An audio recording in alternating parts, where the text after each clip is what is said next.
नमो अरिहन्ताणं नमो सिद्धाणं नमो आयर्याणं नमो अज्जायाणं नमो लोय सभ्यसाहुणं। जय बोलो देवादिदेव आदिनाथ भगवान की जय। बोलो चरिया शिरोमणि आचार्य गुरुवर विशुद्ध सागर जी महाराज की जय। जय बोलो श्रमण मुनि श्री सुप्रभ सागर जी महाराज की जय। बोलो श्रमण मुनि श्री प्रणत सागर जी महाराज की। जैसा कि हम प्रतिदिन की बातें पूज्य मुनिश्री के द्वारा उन समचीन विकल्पों का सम्यक समाधान प्राप्त करेंगे जिनसे कि हमें अपने उन समचीन विकल्पों का उत्तर मिल सके। आगम के अनुसार पूज्य मुनिश्री के द्वारा उन समचीन विकल्पों का समाधान हम प्राप्त कर रहे हैं। तो हम चलते हैं पूज्य मुनिश्री के चरणों में और उनसे निवेदन करते हैं कि हम अज्ञानियों को उन समचीन विकल्पों का समाधान देने की कृपा करें। जय बोलो मुनि श्री सुप्रभ सागर जी महाराज की जय। और मैं पूज्य मुनि श्री प्रणत सागर जी महाराज से निवेदन करता हूँ कि वो हम अबोध बालकों को उन समचीन विकल्पों के माध्यम से सम्यक समाधान देकर ज्ञानपार्जन करें। नमोस्तु गुरुवर, नमोस्तु गुरुवर, नमोस्तु गुरुवर। ओम नमः सिद्धेभ्य। पंच परमेष्टि भगवान की परम पूज्य आचार्य भगवंत गुरुवर विशुद्ध सागर जी मुनि महाराज की परम पूज्य मुनि श्री सुप्रभ सागर जी महाराज की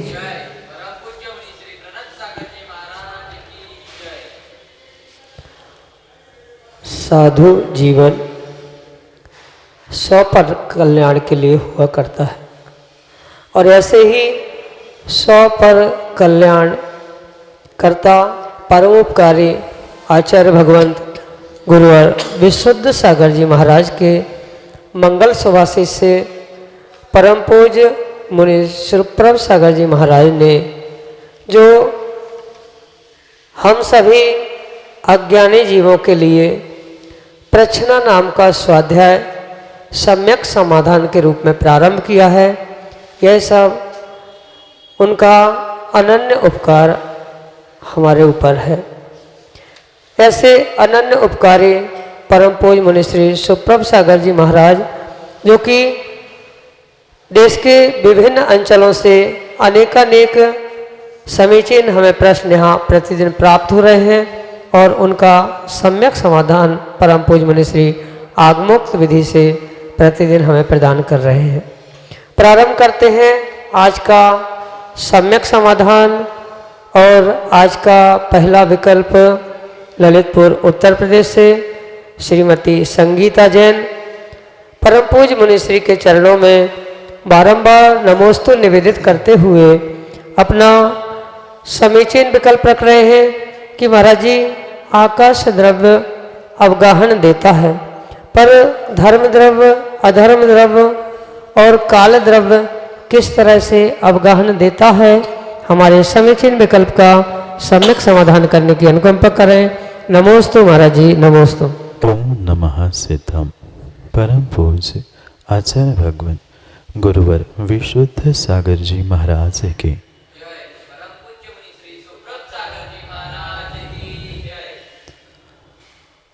जो इस लोक में 6 द्रव्य प्राप्त होते हैं, जीव, पुद्गल, धर्म, अधर्म, आकाश और काल, इन 6 ही द्रव्यों में अवगाहनत्व देने की और अवगाहनत्व ग्रहण करने की शक्ति है।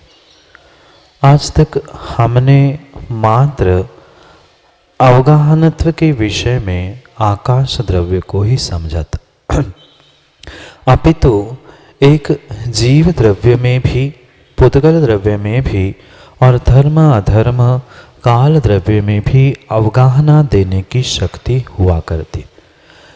जो आकाश द्रव्य एक बहुत विशाल द्रव्य है उसमें ही 5 शेष द्रव्यों का निवास स्थान होने से हम आकाश द्रव्य के अवगाहनत्व को तो समझते हैं, जानते हैं, पर फिर भी अन्य जो जीवादि द्रव्य है वे भी अवगाहना देते हैं।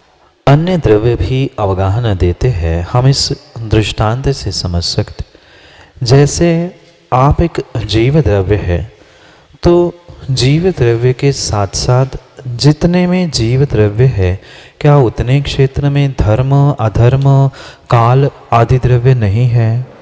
काल, धर्म, अधर्म और आकाश, ये 4 ऐसे द्रव्य हैं जिनसे ये 3 लोक खचाखच भरा हुआ है।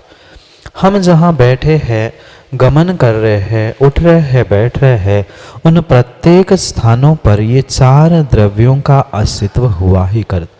और इसी कारण से जैसे यह हमारा आत्मा है, जीव है, यह शरीर है, वहाँ पर हमारे जीव के साथ साथ पुद्गल यानी शरीर है, धर्म, अधर्म, आकाश, काल, ये 6 ही द्रव्य हमारे जितने क्षेत्र में यह आत्मा के प्रदेश है उतने ही क्षेत्र में है।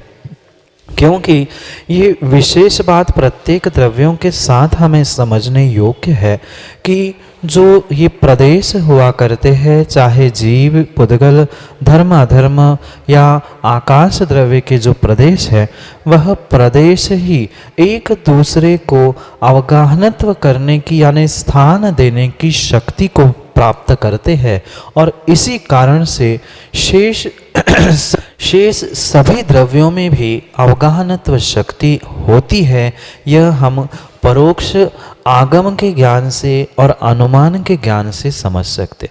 प्रत्यक्ष ज्ञान से यानी आंखों देखने से या अन्य किसी प्रकार से हम भले ही उसे नहीं समझ पाए, पर जहाँ मैं बैठा हूँ वहाँ धर्म, अधर्म भी है, आकाश काल भी है, यह अनुमान से और आगम में तीर्थंकर भगवान आचार्य भगवंतों ने कहा है।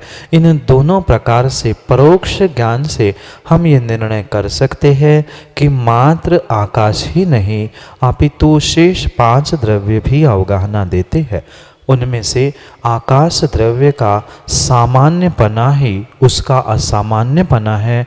ऐसा ग्रंथराज द्रव्य संग्रह की टीका में आचार्य ब्रह्मदेव सूरी कहते हैं कि सभी द्रव्य जब अवगाहना देते हैं तो आकाश की विशेषता क्या? आकाश की विशेषता उसका सामान्य अवगाहनत्व ही उसका असामान्य विशेष गुण है। इस प्रकार से आकाश का तो वह सामान्य असामान्य अवगाहनत्व है ही, पर उन शेष द्रव्यों के भी सामान्य गुणों में अवगाहनत्व आता है। यही आपके लिए सम्यक समाधान। प्रणव जैन, डोंगरा, ललितपुर, उत्तर प्रदेश से परम पूज्य मुनिश्री के चरणों में बारंबार नमोस्तु निवेदित करते हुए अपना समीचीन प्रश्न रख रहे हैं कि महाराज जी, पर्दे पर जो फैलता हुआ पानी दिखाया जाता है उसमें भी दोष लगता है क्या? हमारे समीचीन विकल्प का सम्यक समाधान करने की अनुकंपा करें। नमोस्तु महाराज जी, नमोस्तु। जैसे कभी आप चित्रपट या किसी स्क्रीन पर, पर्दे पर कोई पिक्चर, नाटक या कोई दृश्य देख रहे थे और उस दृश्य को देखते समय कोई व्यक्ति व्यर्थ में पानी फैलाता हुआ दिखाया जा रहा है या बहता हुआ पानी देख रहे हैं, तो उस पानी को देखने से या मात्र उस चित्रों को देखने से मात्र हमारे कर्मों का आश्रय हो जरूरी नहीं है। पर अगर उस चित्र को देखते समय हमारे भाव कैसे हो रहे हैं, परिणाम और परिणति कैसे चल रही है, उसके हिसाब से कर्म का बंध या पाप का आश्रय बंध हो सकता। जैसे आगम में कृत, कारित, अनुमोदना 3 प्रकार की बातें बताई है। हम तो पानी नहीं फैला रहे हैं, पर कोई फैलाते हुए उसकी हम अनुमोदना कर रहे। जैसे दृश्य में आपने देखा, चित्रपट में या स्क्रीन पर कोई व्यर्थ का पानी फैलाते दिखा, तब आपने भीतर ये सोच लिया बहुत अच्छा कर रहा है, पानी तो डालना ही चाहिए था, बहुत अच्छा फेंका। या वचनों से कहा क्रियाओं से उसकी अनुमोदना की, तालियां बजाकर। किसी ने किसी के ऊपर अनछना पानी डाला या कहीं ऐसा कार्य करते हुए दिखाया गया, हमने ताली बजाई, या कोई अन्य वचनों से मन में चिंतन किया, तो अनुमोदना रूप हमें उस व्यर्थ के पानी फैलाने का दोष अवश्य ही लगेगा। पर ज़रूरी साथ साथ चित्रों के देखने के साथ साथ मेरे परिणामों से, परिणति से उसकी अनुमोदना ज़रूरी है। अगर अनुमोदना नहीं है, सामान्य रूप से जैसे बहुत सारे दृश्य और बहुत सारे वस्तुएं हम देखकर आगे चले जाते हैं, उसमें देखने में दोष नहीं है, पर ताकने में, सोचने में और करने में दोष है। चाहे वह अनुमोदना रूप क्यों ना हो, पर कृतकारित अनुमोदना से उसको देखकर हमारे उसको अच्छा कहने के या उसके अनुमोदना करने के परिणाम हो रहे हैं, तो नियम से हमें भी उसका दोष लगेगा। यही आपके लिए समाधान। अगले विकल्प के लिए हमारे सामने हैं पंडित निहाल चंद जी चंद्रेश, ललितपुर उत्तर प्रदेश से, जो कि अपना समीचीन विकल्प परम पूज्य मुनीश्री के समक्ष रख रहे हैं। नमोस्तु महाराज, नमोस्तु महाराज। समण मुनीश्री सुप्रभ सागर जी महाराज एवं प्रण सागर महाराज के चरणों में बारंबार नमोस्तु नमोस्तु नमोस्तु। हे स्वामी, हमारा समीचीन विकल्प है कि जगत में निर्गुणी और निंदनीय कौन है, कौन तो निर्गुणी है और कौन निंदनीय है। कृपया इस विकल्प का सम्यक समाधान करें। नमोस्तु नमोस्तु नमोस्तु। पंडित जी, मेरी अपेक्षा से तो इस ब्रह्मांड में वही सबसे बड़ा निंदनीय है जो निर्गुणी हुआ करता है, जो अपने भीतर के गुणों को पहचानता नहीं है, अपने कार्य अकार्य को बिना सोचे समझे अविवेक से जो कार्य करता है, वही इस ब्रह्मांड में सबसे बड़ा निंदनीय है। क्योंकि मात्र आज तक हमने यही समझा पाप करने वाला निंदनीय है, पर ज़रूरी नहीं है कि प्रत्येक पाप करने वाला निंदा को या निंदनीय स्थान को प्राप्त करे। जैसे पाप करने वाला व्यक्ति अविवेकी होकर सबके सामने कुकृत्य करता है, तो नियम से उसका कार्य निंदनीय कहा जाता है और वो भी निंदनीय हुआ करता है। इसलिए जीव को अपने भीतर के गुणों को, विवेक को और ज्ञान को जागृत करते हुए स्थान का, समय का विवेक धारण करते हुए ही कार्य करना होगा। आचार्य भगवंत अमोघ कीर्ति महाराज अपने प्रश्नोत्तरी रत्नमाला में बहुत सुंदर दृष्टांत देते हुए कहते हैं कि इस ब्रह्मांड में अगर कोई अंधा है, तो ऐसे निंदनीय कार्य करने वाला ही अंधा है जो अपने ज्ञान से, सम्यक ज्ञान से, विवेक से निर्णय ना करते हुए, समय काल स्थिति को ना समझते हुए कोई भी कार्य, कोई भी वचन, कोई भी परिणति कर देता है, वही निंद कार्य करने वाला निंदनीय है। और उसे ही अमोघ वर्ष महाराज अंधा कहते। अंधा इसलिए कहा कि उसे स्थिति का, परिस्थिति का, काल का, समय का बोध ही नहीं है। उसमें जैसे मन में आई, जैसे कहते हैं और ही आई, जो ऐसे और आके मन में आने वाला कार्य करता है, वह वास्तव में निंदनीय ही है। और जो निर्गुणी के विषय में आपने पूछा है, मैं आगम के परिप्रेक्ष्य में पहले आपको समाधान देते हुए कहना चाहता हूँ, ब्रह्मांड में मात्र जीव ही क्या, कोई भी वस्तु किंचित भी गुणों से रहित होती ही नहीं है। इसलिए आगम के परिप्रेक्ष्य में चाहे परमात्मा हो, जीव हो, कोई पौद्गलिक या अन्य रूप वस्तु क्यों ना हो, वह किंचित भी निर्गुण नहीं होती। क्योंकि आगम में द्रव्य की परिभाषा करते हुए आचार्य भगवंतों ने कहा है, गुण पर्यवर्त द्रव्यम। चाहे पुद्गल हो, धर्म हो, जीव हो, आकाश हो, कोई भी द्रव्य हो या कोई वस्तु व्यक्ति भी हो, इन 6 द्रव्यों से बाहर नहीं है। और जहाँ द्रव्य है, चाहे परमात्मा क्यों ना हो, वह भी जीव द्रव्य है, तो वह भी किंचित भी गुणों से रिक्त खाली नहीं हो सकता।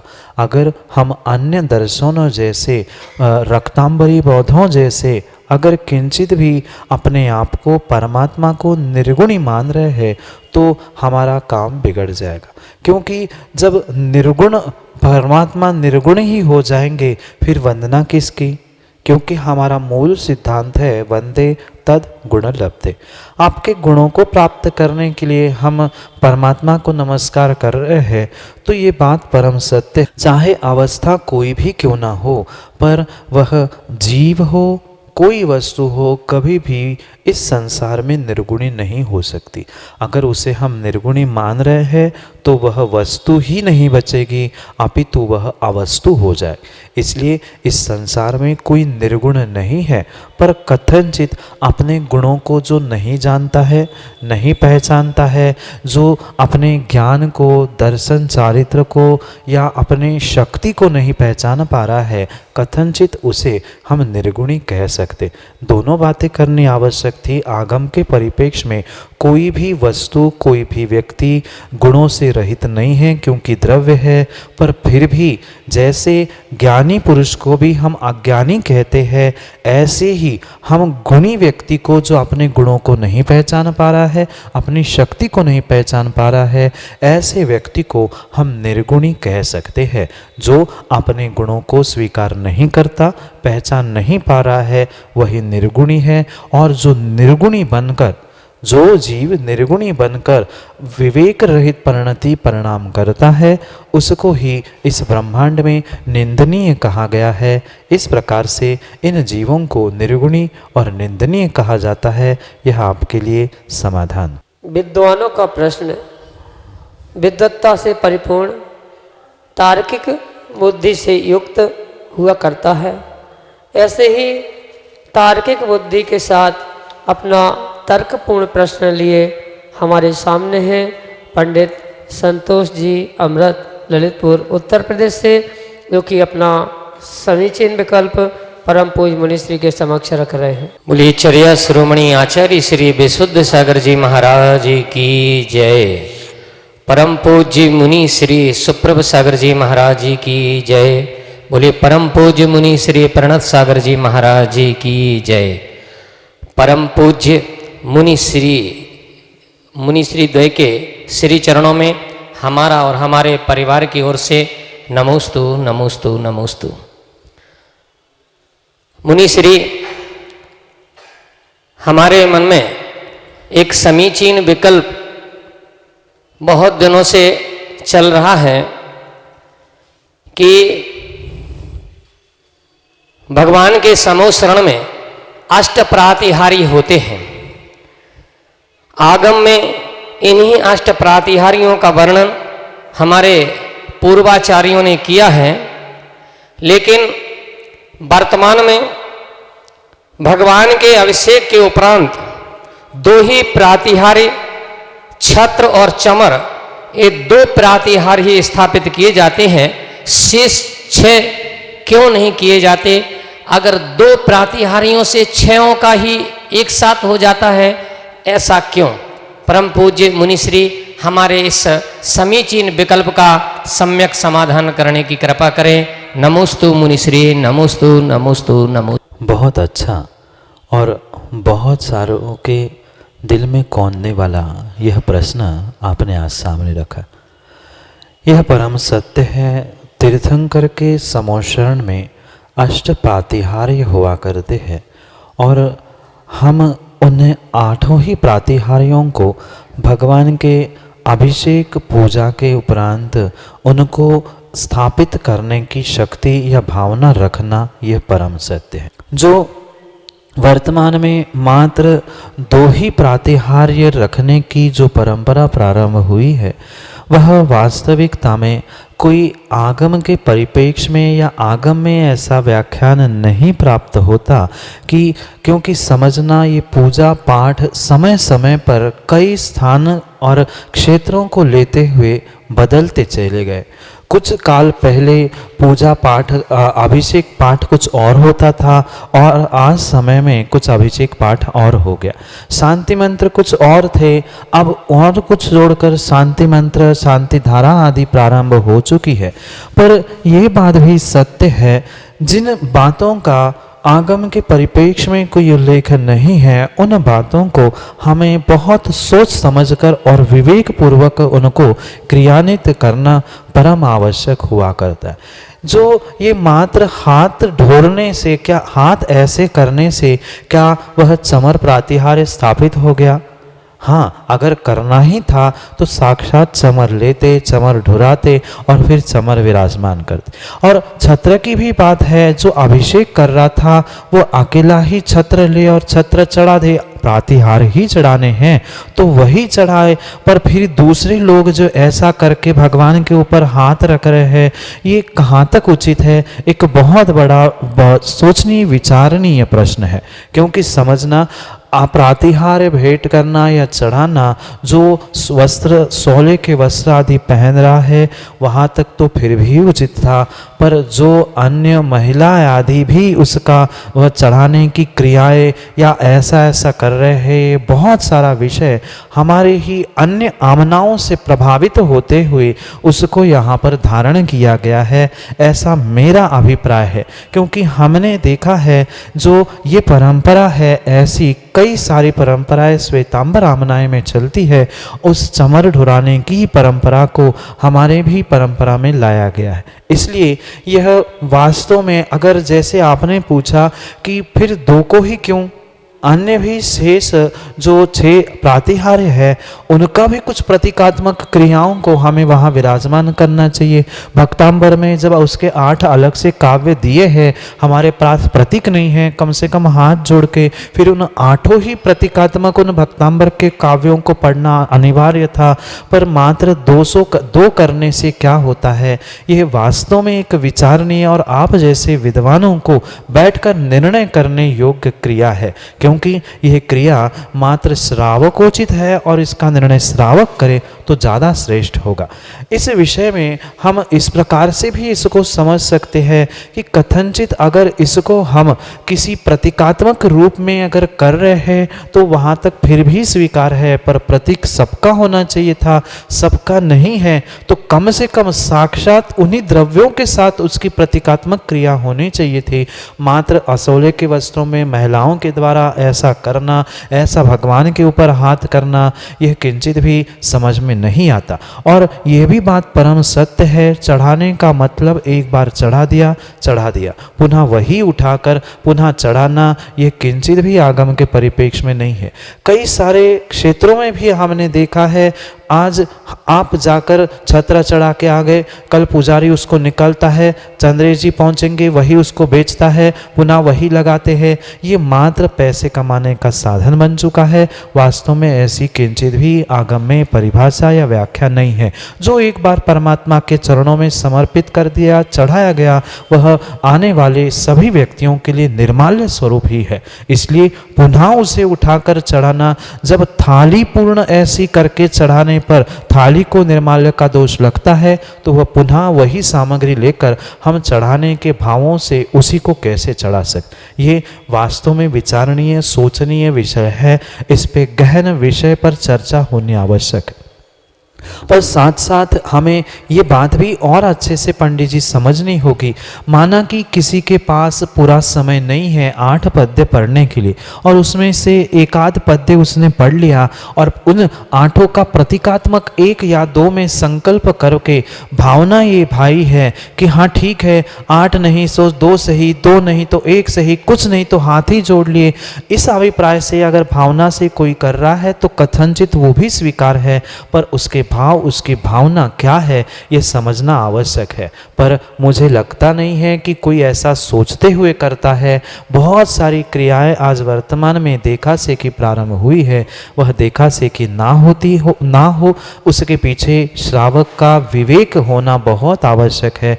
विवेक पूर्वक ही श्रावक को श्रद्धावान, विवेकवान और क्रियावान जो कहा है वह विवेक से युक्त होकर ही कहा गया है। इसलिए विवेक से युक्त होकर क्रियाओं को दोहराना यही श्रावक का श्रेष्ठ कार्य हुआ करता है। इसलिए जो दो ही है, छः को प्राप्त करना बहुत अच्छा होता कि आठों करते, नहीं करते तो अच्छा था। पर फिर भी प्रतीकात्मक, भावात्मक तो जैसे बहुत सारों के लिए कुछ एकाध करके क्रियाएं की जाती है, उपचार से जैसा क्रिया होती है ऐसे उपचार से प्रतीकात्मक कर रहे हैं तो वहाँ तक तो स्वीकार है। उपचार कह के, प्रतीकात्मक कह के वहाँ स्वीकार है। पर कायदा अगर करना था तो पूरा करते या नहीं भी करते। क्योंकि ये देखना संतोष जी, आप तो पंडित है, जगह जगह पूजा करने जाते हैं, अनेक स्थानों में आपने अनुभव किया होगा क्षेत्रीय प्रांतीय पूजा अभिषेक पाठ में भिन्नता है। इसलिए उसे देखकर हमें अपने परिणामों को भी नहीं खराब करना है। जम रुचे तम कुजा, नाना जीवा नाना कम, नाना जीवों के नाना कर्म हैं, वह अपने अनुकूलता से क्रियाओं को क्रियान्वित करते हैं। आचार्य भगवंत ने ये भी जरूर कहा है, ऐसी कोई क्रिया में हमें आपत्ति नहीं है जिसमें सम्यक की हानि नहीं हो रही है। सम्यक की हानि नहीं हो रही है इसलिए उन क्रियाओं को हम निषेध नहीं कर सकते, पर कर ही रहे हैं तो पूरा करते तो और फल मिलता। ये भी साथ में कह रहा हूँ, यही आपके लिए समीचीन सम्यक समाधान। जैसा कि अभी आप पूज्य मुनि श्री के द्वारा सम्यक समाधान के माध्यम से उन समचीन विकल्पों का सम्यक ज्ञान प्राप्त कर रहे थे। यदि आप भी उन समचीन विकल्प जो आपके पास हैं उनका सम्यक समाधान प्राप्त करना चाहते हैं तो आप YouTube चैनल के माध्यम से सुप्रा उवास चैनल को सब्सक्राइब कर अपने समचीन विकल्प को भेज सकते हैं, या फिर आप व्हाट्सएप, फेसबुक के द्वारा अपना टेक्स्ट मैसेज या ऑडियो मैसेज भेजकर अपने समचीन विकल्प का सम्यक समाधान प्राप्त कर सकते हैं। यदि आप अपने व्हाट्सएप के द्वारा समचीन विकल्प भेजेंगे, उन व्हाट्सएप नंबर को नोट कीजिए 8707548811। दूसरा नंबर नोट कीजिए 7415306441। यदि ईमेल के द्वारा भी आप अपने समचीन विकल्प को भेज सकते हैं। ईमेल आईडी है samyak.samadhan@gmail.com। सभी को जय जिनेन्द्र। नमोस्तु गुरुवर, नमोस्तु गुरुवर, नमोस्तु गुरुवर।